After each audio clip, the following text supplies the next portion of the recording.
ya. Kok hanya Islam aja begitu ya. Jadi tidak benar kalau kemudian Gus Yakut dikatakan merecokin agama Islam. Kalau merecoki oknum-oknum umat Islam dari kelompok garis keras, mungkin saya sepakat. Merecokin, melawan kelompok-kelompok radikal, kelompok-kelompok terorisme dan afiliasi-afiliasinya, saya sepakat. Dan itu tidak hanya Gus Yakut, tidak hanya Gerakan Pemuda Ansor, tapi seluruh anak-anak bangsa, anak-anak Nusantara yang mencintai Bhinneka Tunggal Ika ini.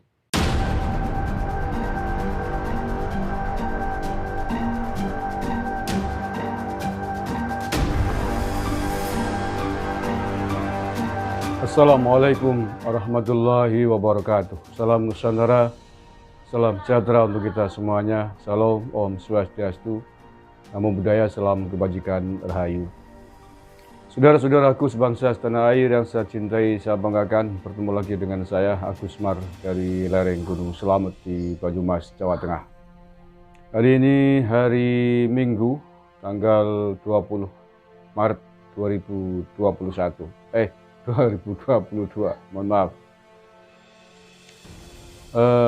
Sebelum saya lanjutkan, saya ingin mengajak Anda semua untuk menyimak video singkat berikut ini. Video dari Bapak atau Simbah Anwar Abbas, Wakil Ketua Umum Majelis Ulama Indonesia, ketika diwawancarai oleh Karni Ilyas. Saya agak bingung juga dengan Menteri Agama yang sekarang ini ya. Dia menyatakan begini, saya adalah menteri dari agama-agama yang ada, kan begitu ya? Iya. Berarti agama Islam, Katolik, Kristen, Hindu, Buddha, Konghucu ya, 6 agama yang diakui ya. Tapi kenapa yang diurus hanya yang Islam saja gitu? Yang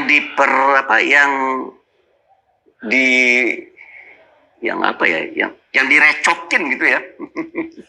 Kok hanya Islam aja begitu ya. Oke ya, itu tadi komentar Anwar Abbas terhadap Menteri Agama Gus Yakut ketika diwawancarai oleh Karni Ilyas. Ini saya temukan videonya di Twitter dan sudah beredar luas juga di jaring media sosial yang lain. Belum lama saya kira video ini terkait dengan bagaimana ramainya orang-orang, terutama kelompoknya Anwar Abbas ini, menanggapi Menteri Agama terkait hal terbaru logo halal yang hari ini sudah resmi diambil alih oleh Menteri Agama dari MUI. Sebelumnya juga ramai ketika polemik pengaturan TOA dibenturkan, digoreng oleh kelompok-kelompok garis keras, seolah-olah Gus Yakut melarang TOA dan seolah-olah menyamakan suara adzan dengan gonggongan anjing. Nah, apakah Anda setuju dengan pendapat Pak Anwar Abbas yang mengatakan bahwa Menteri Agama kita, Gus Yakut, sukanya ngerecokin terhadap agama Islam? Apakah Anda setuju? Ya, dia mengatakan bahwa kenapa ya yang direcokin adalah umat Islam, gitu, agama Islam. Mengapa bukan agama yang lain? Gitu. Kalau Kadrun pasti sepakat, setuju dengan statement itu. Sefrekuensi gitu. Satu server sih ya. Tapi bagi kita yang mencintai keberagamaan, yang mencintai pluralitas, yang mencintai Bhinneka Tunggal Ika di negeri ini, pasti sangat tidak setuju dengan pernyataan dari Anwar Abbas ini. Yang pertama, bagaimana mungkin logikanya bisa dipahami seorang tokoh Muslim, ya, Gus Yakut kan tokoh Muslim, beliau Ketua Umum Gerakan Pemuda Ansor, organisasi BANOM atau Badan Otonom dari Nahdlatul Ulama yang memiliki anggota bansernya saja ya, para militernya 7 juta orang, ormas keagamaan Islam terbesar di tanah air ini, Islam moderat yang sudah berikrar setia menjaga merah putih, menjaga NKRI. Bagaimana mungkin bisa dikatakan sebagai ngerecokin agamanya sendiri? Ini kan tidak masuk akal. Nah iya, tidak masuk akal. Apalagi secara personifikasi, Gus Yakut adalah seorang anak dari tokoh ulama besar, bukan ulama pere-pere di Indonesia ini. Bagaimana mungkin putra seorang ulama besar yang menjadi pemimpin organisasi pemudaan, gerakan pemuda Ansor dengan jutaan anggota, merecoki agamanya sendiri, merecoki agama Islam. Dari sisi ini sudah tidak masuk akal sama sekali. Ya, Pak Anwar Abbas, jadi mohonlah panjenengan sudah sepuh gitu ya. Mohonlah dikontrol vibrasi statement-statementnya. Bagaimana agar menjadi sebuah vibrasi yang mencerahkan dan menyegarkan bagi kerukunan antar hidup umat beragama. Apa yang Anda sampaikan ini adalah suara yang sangat destruktif bagi kerukunan umat beragama di tanah air, khususnya kerukunan umat Islam. Mengapa? Tentu saja secara langsung Anda telah menohok, menyinggung, menabrak gerakan pemuda Ansor dan sekaligus juga menabrak Nahdlatul Ulama sebagai ormas Islam terbesar di tanah air ini.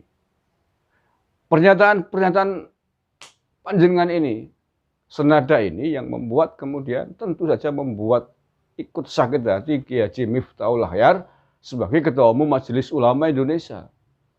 Mengapa saya katakan demikian? Tentu sajalah orang tua mana yang tidak sakit hati, tidak tersinggung ketika anaknya ditabrakin, dituduh, difitnah, dibully oleh temannya sendiri gitu. Maka lebih baik mundur dari MUI. Nah kalau sudah mundur ya sudah. Kenapa Anda masih memegangi Kiai Miftahul Ahyar di MUI? Iya kan? Anda tidak etis secara manusiawi, secara person dengan Kiai Haji Miftahul Ahyar, sesama pengurus Majelis Ulama Indonesia. Ya, karena antara Kiai Haji Miftahul Ahyar dengan Gus Yakut hubungannya sangat dekat.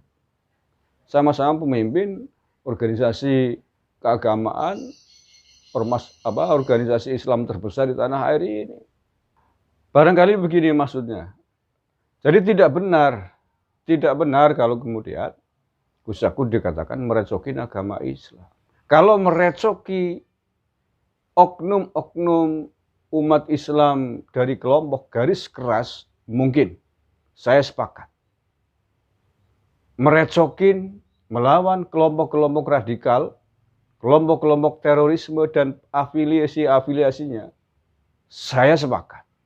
Dan itu tidak hanya Gus Yakut, tidak hanya gerakan pemuda Ansor, tapi seluruh anak-anak bangsa, anak-anak Nusantara yang mencintai Bhinneka Tunggal Ika ini, yang mencintai bumi pertiwi, mencintai perdamaian, saya kira semuanya pasti menabrak, melawan, dan merecokin kelompok radikal. Jadi kelompok radikal, kelompok intoleran, apalagi yang sudah terhubung, sudah terjalin kerjasama dengan kelompok teroris, ya, bukan hanya perlu untuk direcokin, tapi untuk dihancurkan menjadi tepung di tanah air ini. Ya sekali lagi Pak Anwar Abbas, oknum-oknum yang mengaku sebagai seorang muslim, sebagai kelompok muslim, bahkan mengatakan membela gerakannya pembela muslim sekalipun, pembela Islam sekalipun. Tapi kalau mereka tidak pandai menjaga keutuhan Bhinneka Tunggal Ika ini, tidak pandai menjaga kerukunan antar umat agama dan umat bangsa di Indonesia ini yang beragam berbeda ini, tidak hanya perlu untuk dirocokin. Sekali lagi, tidak perlu, tidak cukup hanya dengan dirocokin, tapi dihajar dan dipenjarakan ke Nusa Kambangan. Karena bumi Indonesia ini adalah bumi NKRI, negara kesatuan yang menyatukan seluruh umat beragama, seluruh anak bangsa berbeda daerah, beda suku, beda agama, beda budaya, dan lain sebagainya. Yang diperlukan adalah muslim-muslim moderat yang menghargai perbedaan ini. Jadi kelompok muslim garis keras yang tidak pandai menghargai kebinekaan ini memang tidak cukup hanya dengan cara direcokin. Tetapi kalau perlu ditendang dari NKRI ini untuk keluar dari bumi Nusantara ini, keluar kemana ya silakan kemana aja. Nusa Kambangan boleh, ke Pulau Buru boleh, ke Afghanistan boleh, ke Irak boleh, Suriah boleh, gitu. Kalau itu ya sepakat, tidak hanya Gus aku, semua anak-anak bangsa yang mencintai Nusantara, tidak hanya merecokin, tapi hajar mereka, kurang ajar. Ya. Mengapa perlu dihajar? Kurang ajar. Sesama anak bangsa hanya beda agama, kafir, kafir, contoh sendase gawe. Gitu. Jangankan yang beda agama non muslim, kafir, sesama muslim dengan warga NU, umat NU, GNU, tokoh NU, bid'ah, sarak syirik, kepruk ke. Iya kan? Wong kaya kami yo tampiling, bukan hanya direcokin, tampiling batu kan menonong, tambah ireng-irengnya gitu loh. Janggutnya gunting ya, brongos ya kena kelari. Kurang ajar sih ya, paham ya? Bahan warabas dari Gus Yakut dan seluruh pasukan bansernya tidak merecokin umat Islam di tanah air ini. Tapi kalau kita semuanya merecokin, melawan kelompok radikal, kelompok intoleran, ya itu benar dan itu adalah harus dilakukan oleh kita semuanya anak-anak bangsa Indonesia. Tidak hanya oleh Gus Yakut dan seluruh gerakan pemuda Ansor, tapi seluruh anak-anak Nusantara yang mencintai NKRI harus ngerecokin dan harus melawan kadrun-kadrun khawarij keparat di tanah air ini. Wallahul muwaffiq ila aqwamit thoriq. Assalamualaikum warahmatullahi wabarakatuh. NKRI harga mati.